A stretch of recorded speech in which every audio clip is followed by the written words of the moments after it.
Hai semuanya, ketemu lagi dengan aku Amel. Di video kali ini aku mau sharing nih ke teman-teman tentang pengalaman aku dan suami untuk mencapai suatu goals yang masuk ke prioritas hidup kami, yaitu naik haji.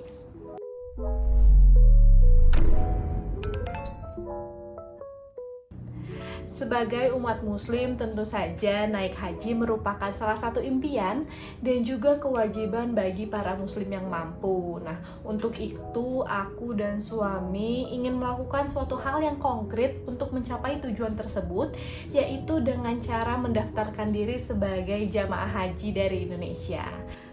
Sebelum aku cerita lebih lanjut mengenai gimana cara aku dan suami berinvestasi untuk mencapai goals naik haji tersebut, aku mau ngasih gambaran dulu nih ke teman-teman gimana sih caranya kita sebagai warga negara Indonesia untuk bisa naik haji.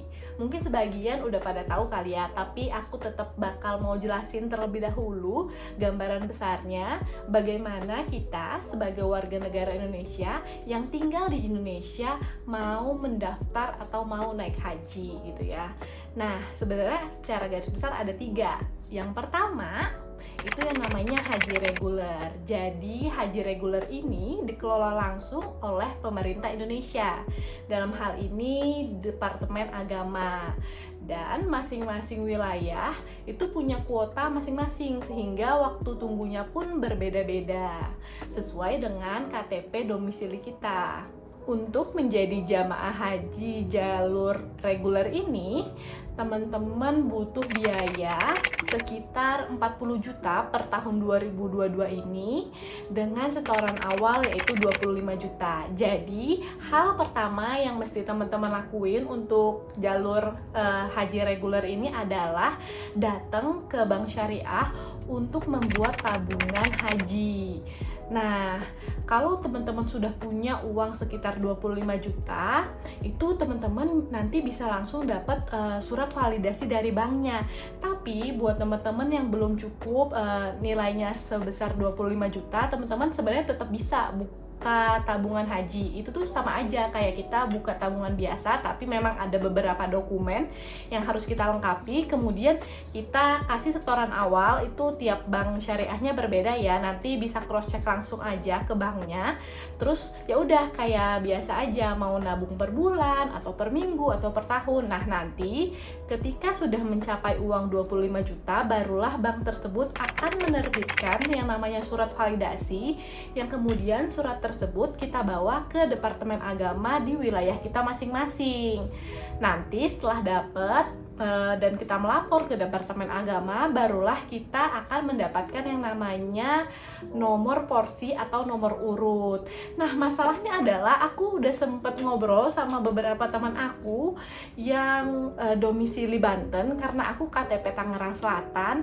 Per awal tahun kemarin ada yang daftar haji domisili Banten, itu waktu tunggunya kurang lebih 23 tahun.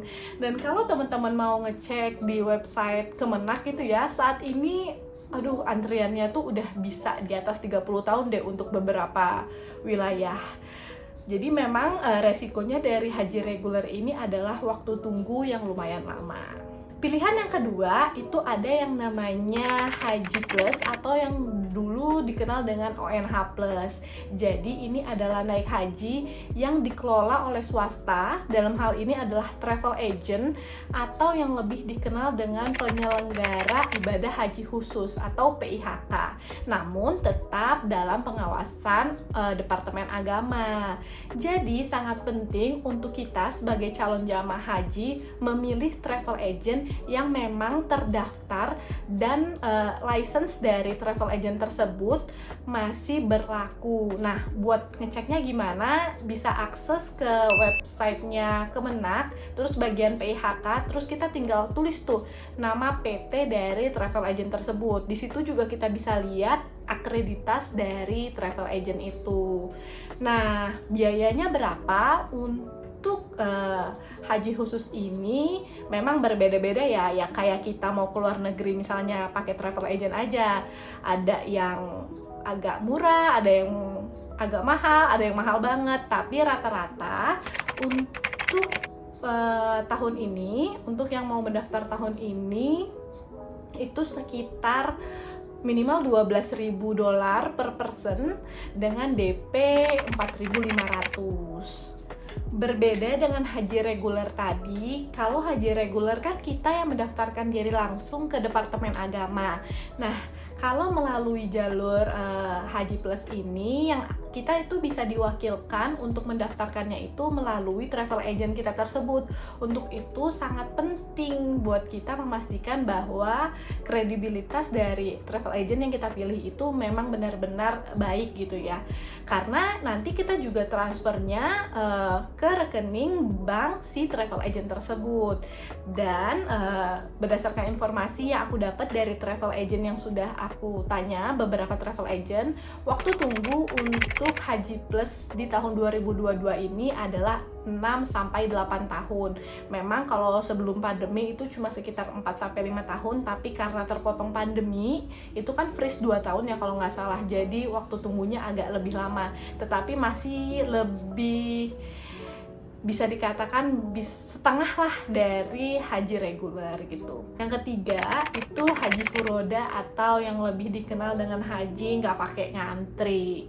Kenapa? Karena ini menggunakan visa furoda atau visa kerja yang memang dikelola oleh pemerintah Arab Saudi itu sendiri. Untuk itu, memang harganya jauh lebih mahal dibandingkan dengan biaya haji reguler dan haji plus. Berdasarkan informasi yang aku dapat di beberapa travel agent yang udah aku tanya di tahun ini, itu sekitar $27.000 per orang gitu ya.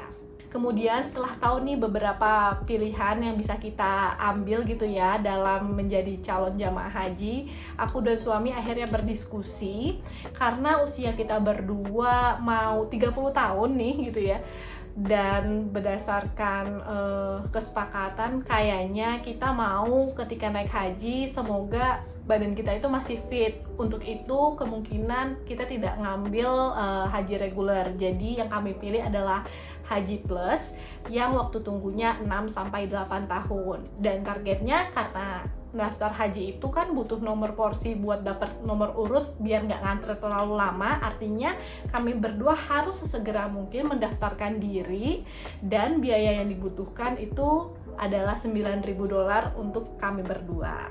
Terus apa aja step-step yang aku dan suami lakukan untuk mengumpulkan DP dari haji ini? Yang pertama, karena konsepnya itu memang harus sesegera mungkin agar segera dapat nomor porsi dari haji, maka kami menentukan maksimal pendaftaran buat kami berdua adalah akhir tahun ini. Yang kedua, setelah tahu target waktunya dan kita sadar sudah masuk ke jangka pendek yaitu kurang dari 1 tahun, maka kami harus memilih instrumen investasi yang resikonya nggak terlalu tinggi dan juga bisa dicairkan sewaktu-waktu. Nah, maka dari itu kami memilih reksadana obligasi korporasi yang memang sudah sempat aku mention di beberapa video aku sebelumnya, dan mayoritas uang kami saat ini memang sudah berada di sana. Jadi kalau nanti butuh segera untuk daftar haji bisa kami cairkan ya, paling butuh waktu kurang lebih 1 minggu. Yang ketiga, di beberapa bulan terakhir ini aku dan suami sudah mulai memindahkan dana haji yang ada di instrumen peer-to-peer lending. Kami mulai pindahkan ke reksadana obligasi korporasi tadi karena jangka waktunya kan sudah sebentar lagi ya.